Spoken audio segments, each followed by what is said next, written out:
All right. Hello, listeners. My name is Charles Scott, Sr., and I'm here with Charles Scott, Jr. The name of the program is called Can We Talk? And I'd like to say, Charles. Welcome back. How you guys doing? As far as you're tuning in every week, like I said before, if you miss an episode, it's go on YouTube or Facebook. We have a lot more episodes on there. And, I'll date this episode. We're going into the fall now, September and October, November, which is a great time to still buy and sell a house. As we're approaching the cooler months, I tell my clients, don't sit it out. Let's go and see some more house because right now the summer's over. People are back to school. You might have a chance to get in that house that we've been looking for. And there's a lot of changes that are happening. We always say that, but there are real changes that are happening right now in the real estate industry. Yes. As far as the interest rates, there's a big talk about interest rates and how they affect housing. And there's a lot of push right now to get more people into affordable housing, not just into housing. So we've got the interest rates proposed to come down. And, prior to us coming on the air today, we were looking and all signs are an indication that the interest rates will drop, and that's going to be a good thing for real estate. That's good for buyers, and it's good also for the sellers. I'll say it's good for both ends. I tell people, we look at this rate constantly, watching it go up, watching it go down, but we have a good indication that it may be going down later this week, which is going to be great overall for the people that have been waiting on the sidelines, waiting for see some movement on the actual interest rate. Well, the other thing, like I was saying, it's good for both sides because a lot of people, right now, one of the biggest factors that's influencing real estate is inventory. And no matter what happens, if the interest rates go down to practically nothing, if there's no properties to sell, it's not going to be, making any difference. But exactly. What will happen, and I foresee this, is it will free up some properties to be sold because a lot of sellers are holding on to their properties because they're saying, well, if I sell my property, back in the COVID when, they were giving away money, interest rates are down to 2 and 3%. I refinanced my house. So my interest rate right now is 2 or 3%, 4%. So if the interest rates drop down, or if I sell my house now, I got to go buy a house. I got to have to pay, 6%. So if the interest rates start trending downward, and it may not be a big amount of decrease, but at least it's starting to come down. It's better to be going downhill than going constantly up. I was going to say, what you're going to see now is hopefully this upcoming Wednesday we have a small cut, and what that is going to do is set the stage for future cuts when they meet in November and December. And hopefully by spring, that's going to be a good time to look. Spring, hopefully we're down a whole basis point, which is going to be great news. That's what we're all hoping for. Right. Right now, if we're in the 6s and they go all the way down to the 5s and things continue down, hey, it could reach 4%, the government wants it down to 3%. If it gggets down to 3, we're going to have, oh, wow, you might not see us next week. We're too busy showing houses. Hey, how about that? Yeah, if it eventually hits 3%, that's going to free up millions of properties, millions of pieces of property, and it'll be a free for all. We'll be back into where we'll have lines of people waiting to get into an open house. Exactly, but I want my sellers, remember, don't wait till it gets that low because that's going to be, like I tell my analogy, go to a dealership and there's 10 cars, 100 people, they're going to fight over those 10 cars, but if there's 100 cars and 100 people, they're going to have a choice of what they want. So my sellers, the ones that are sitting on the sidelines that aren't fixing things, let's say you have a broken furnace. Let's say that garage isn't working. Now is the time to sell the houses as is. That is not always going to be the time.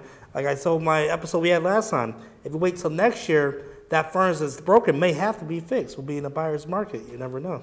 And then you'll have to fix it with money out of your pocket. Fully. It might cost you $10,000 versus if you sell the property as is now, if the furnace is working, that's $10,000 less that you have to pay out of your pocket.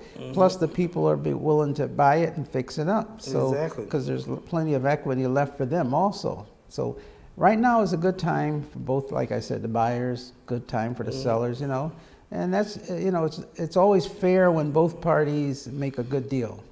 So Yes. I'd encourage people to, start looking into it. One of the things like we always encourage you to do is what we do is we do a market analysis. We come out, look at the property, Sounds expensive. give you an idea. Oh, it's very expensive. Matter of How much fact, is that CMA? well, Market analysis. right now we got a sale going. It's free. Free.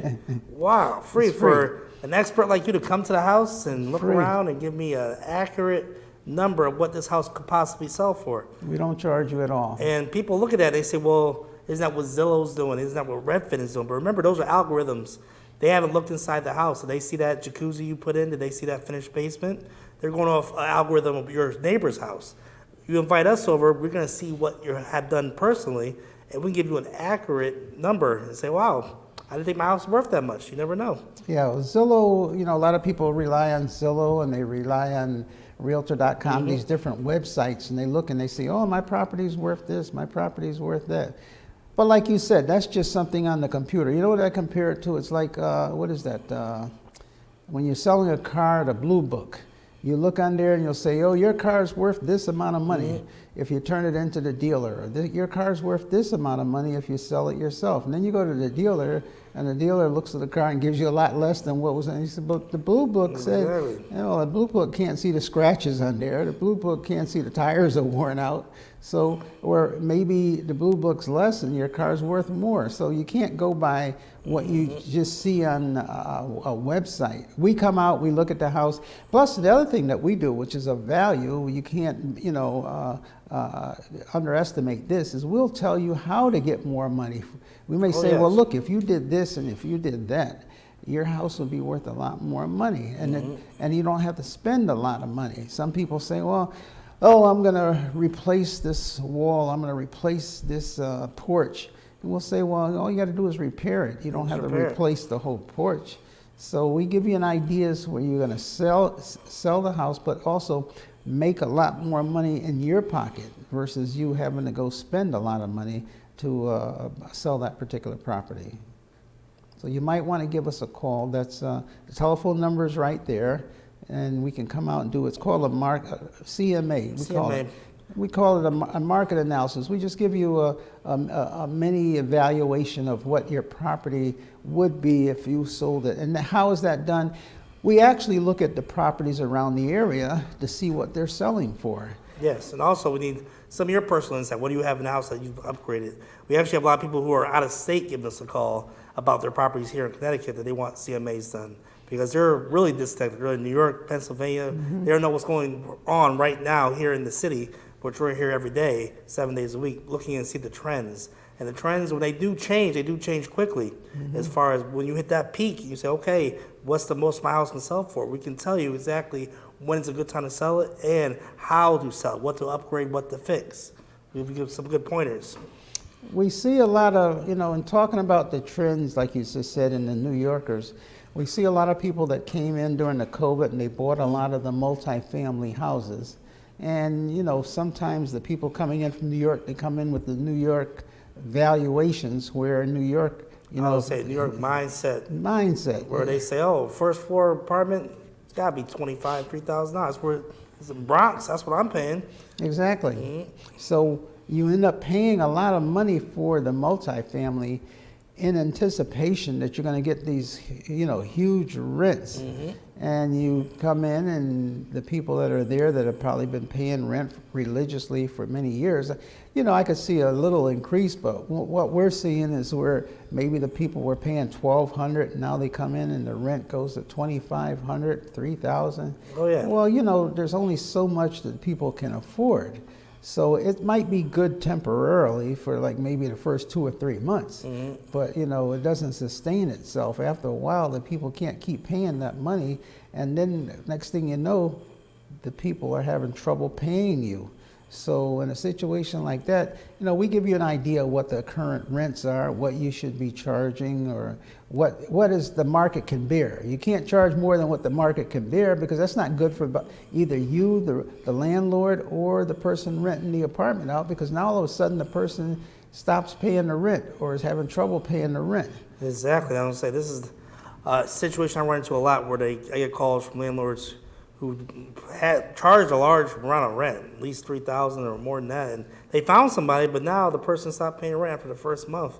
And I said to them, that's a high amount of money for that area, and you might have lucked out and found the person that could afford it for 1 month, but even that person was in over their head. Now they can't afford it. The second month has come, third month has come, and now you're in eviction. You have to evict the person, and that could take another 4 to 5 months. And now, so who actually won in that situation? And you know, it's difficult for people that are, let's say, facing homelessness, or they have nowhere to go, and you're charging them a lot of money for rent, and they agree to pay it because they don't have a choice or the alternative, and so they're pressed up against the wall.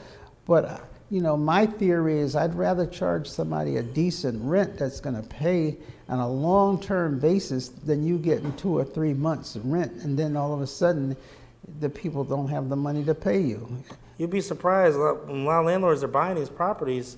They're really just homeowners who are buying, like, as far as they're coming from apartment type of lifestyle themselves. They're not really experienced landlords, and they don't realize that, you know, you really have to be delicate with your tenants. You have to be a psychologist. You got to be a negotiator. It's not a matter of just sitting back and collecting rents. You're going to have those phone calls in the middle of the night, broken toilets, broken down. Unless you have a management company, but few people do. Some people live in the building themselves, live on the first floor. The tenants are above them. They got to realize you're going to be in these people's lives as far as parking situations, cars broken down. There's millions of things that go on in multifamily. I'll say it's not passive as most people think, sitting back and collecting the check. Well, that's unfortunately what a lot of people come in and they think they want to be a landlord. So, you know, maybe we'll talk a little bit about that, differences between a single family and a two family if you're out there looking to buy a property. And also, I'll say, if you're out there who had bought multifamilies in the last couple of years and ready to sell, give us a call. We're helping a lot of landlords get that equity they've actually gained. Although they may not have paying tenants, they've gotten equity. They bought the house maybe 2 or 3 years ago. They can still sell and get out. They make some money. Yeah, this week I spoke to a couple. They came down from New York, bought the house, and same situation. That's what's making me think about this. They charged a lot of rent. Now the people that are living there are having a hard time paying that rent. So now they have a possible eviction coming up. And I said to the people, you know, you got to look at and analyze what you did. You came in from New York, you know, with high expectations of what the rents are there. You're coming from renting to being a landlord, and you come in and you boost the rents up so high that the people really can't afford that. So maybe first 2 or 3 months, but now look at the situation that you're in. Exactly. It may take you 3 or 4 months with the eviction. You're still not getting paid. And people can't, you know, they don't really not want to pay you because that's not good for them either. That's on their record now. So they're gonna, and also, it's how can I say it? You're making it. You want them to leave, but you're making it hard for them to leave by evicting them because now that goes on their record, and anybody, the new landlord could say, well, why should we take them if you're evicting them, so let them stay where they are. Exactly. And imagine this, add another caveat on top of that. What if it's family? What if it's a brother? What if it's an uncle? What if it's an aunt that you moved in? Oh. And now they're not paying you rent, and it's a close family member, and we're getting calls about that too. We have some people that would rather just sell the house as is, let someone else handle that tenant, which could be a family member. So give us a call. We come across this situation a lot. Right, exactly. So, like I've often said on the TV program, I have a lot of family members or mother and father. They sell their house just so that they can go away from their children. Very true.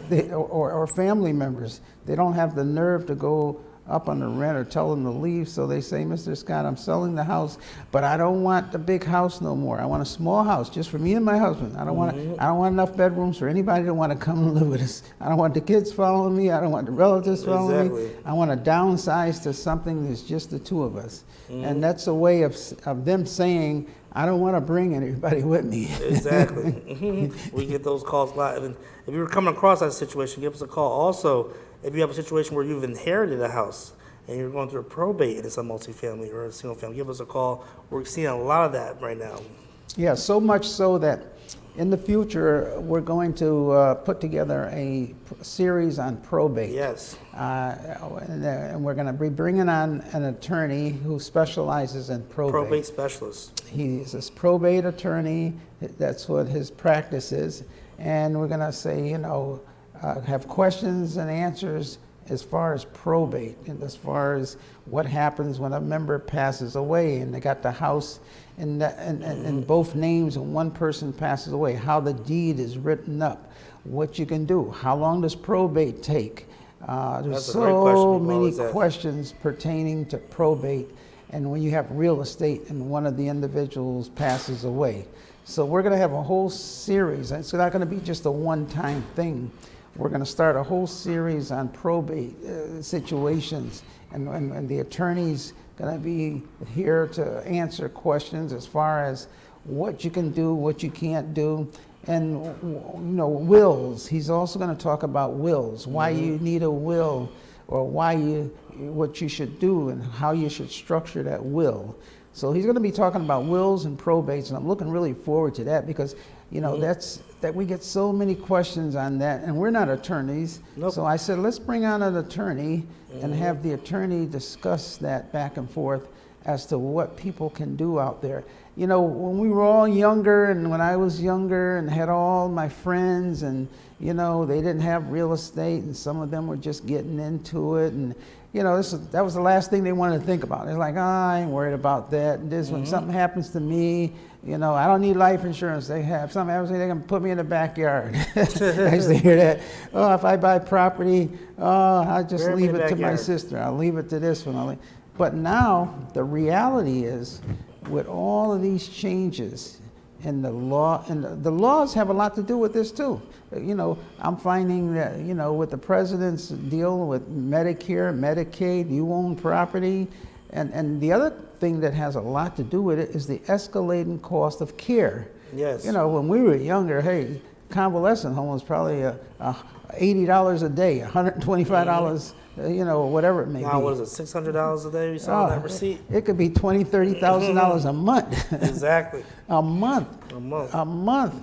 So if you got a house and the house is worth $300,000, and you're thinking, well, hey, if they get a little bit out of the house, that's okay.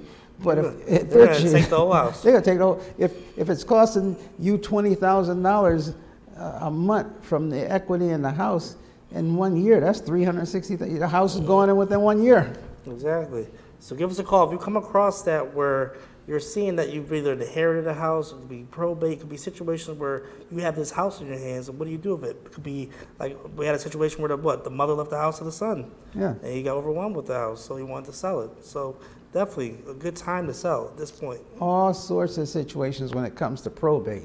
So you definitely want to tune into the segments that we're going to have on probate and the seminars that we're going to have on that, because it affects all of us in one way or another. Now, if you have any questions about probate, give us a call now. We can actually refer you to that person that we're going to have on the Exactly, show that's a good eventually. thing. Yeah, that's a good point. That's a good Yeah, point. if you have some situation, because one thing with probate, they get that letter in the mail or that person passes away, they're like, what do I do next? And they don't realize, although probate can be a long type of thing, you can sell it properly during the probate to get the funds you need to take care of that person's debts or whatever you need to do. As I'll say, a lot of people we come across, unfortunately, not only has a person passed away, they don't have life insurance either.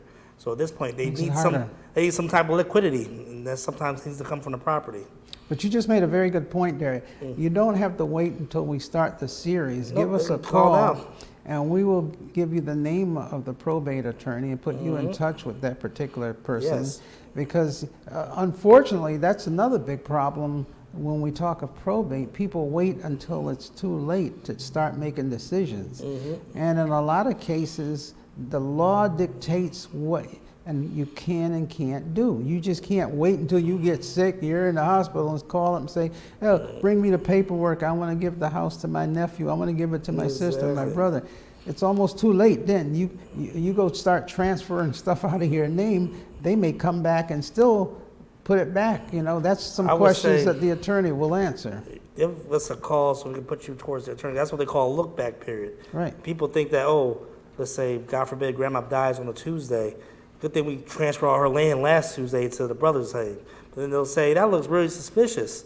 they'll make you put that back underneath the grandma's estate and go through probate normal. You can't do everything last minute. There has to be a plan, and that's where the attorney comes in to guide you towards that. Yep, like I said, we're not attorneys, No. put a disclaimer there, but we can direct you to people that can answer those legal questions for you, and we're gonna have that person on our program, and it's gonna be quite an interesting program. Oh, yeah. So look forward to that one.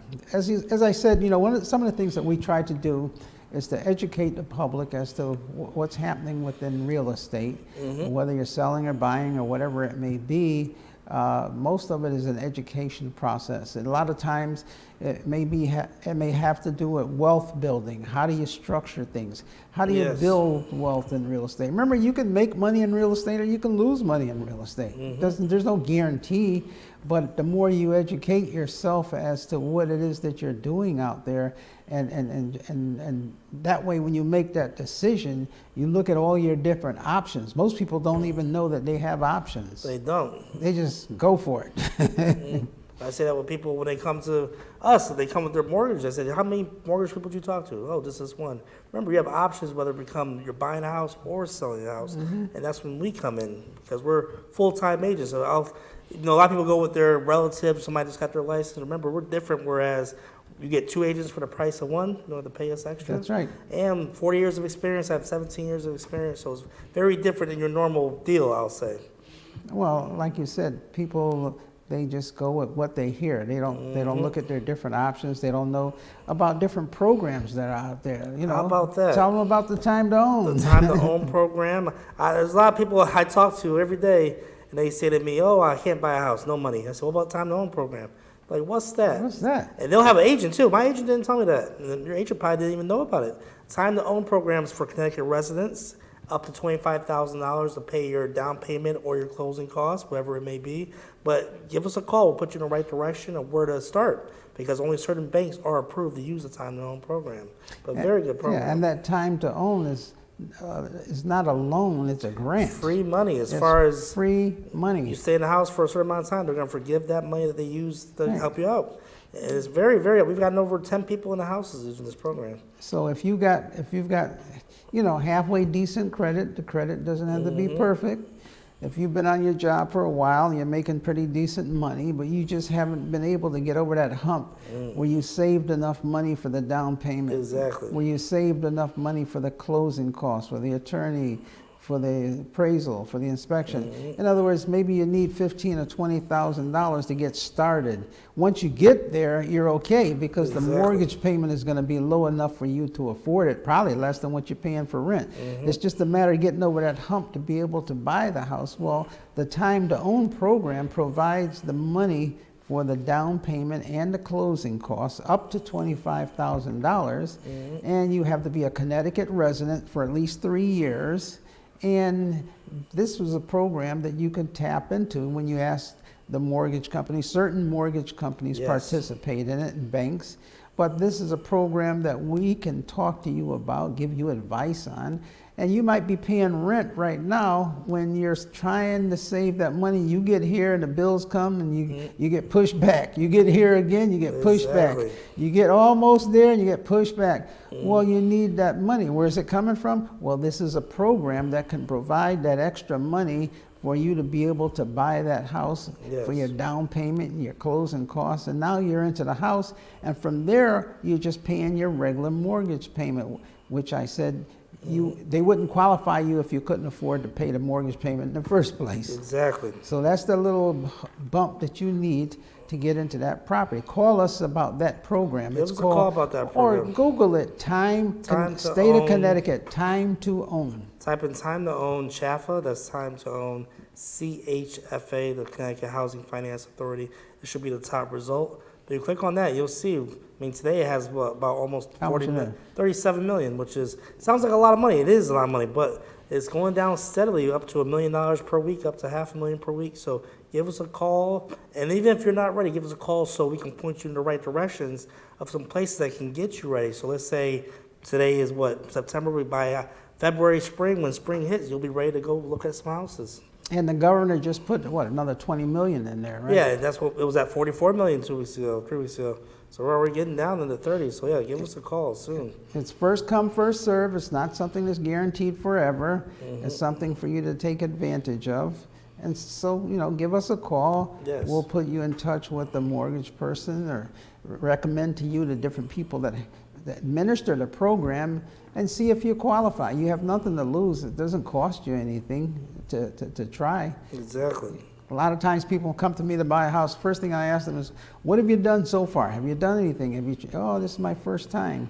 Or they'll say, well, I tried 5 years ago. And I said, well, a lot of things have changed in 5 years. I mean, what happened then? Oh, I started and I was thinking about it. And, you know, I started down the road. I was trying to save some money. Then I just didn't think about it anymore. And then the first thing I say, well, what happened? Your rent went up? Yeah, this new landlord, he went up on my rent. I says, yeah, that always motivates people to want to buy a house. When the landlord goes up, way up on your rent. I said, but don't wait until the land goes up, way up on your rent, because now they'll say, oh, Mr. Scott, you know, I'm in the process of buying a house, but my lease, he's bugging me to sign the new lease. And I said, well, if you're not ready to buy right now, just think, you got to sign that new lease. So right now, if you're in a lease, don't wait until he's there holding the piece of paper out in front of you. Don't do that. Start working on it now so that when the lease comes up, you say, oh, I'm buying a house. I'm not signing that lease. Remember, when you get that house, you're the landlord now. No more worry about rent. You got your mortgage.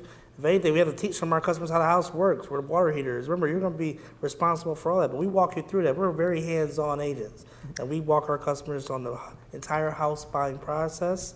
We point you in the right direction, unlike some agents, right? That's right. Some agents, you call them, they're at their job. We're out here 24/7. We're available here for you. This is what we do. Exactly. Right, like now, we're educating everybody. We're trying to give you an idea as to what to Like do. I said, give us a phone number, any calls you may have. We actually pick the phone up, no answering service, and give us any question you may have. And like I said, if you have any questions that we can't answer, we will put you in touch with professional people Yes. out there that can answer those questions for you. So hopefully we gave you some information today that is useful for you and also for people that you want to share it with. But give us a call. Our number's there, Tri-State Realty. And if you want to talk to us, we can talk to you. There's no advice. If you want to know how much your house is worth, give us a call. Free CMA. Free. You get two for the price of one Yep, here. exactly. Father and son team. Yes, indeed. So until next week, God bless. Amen.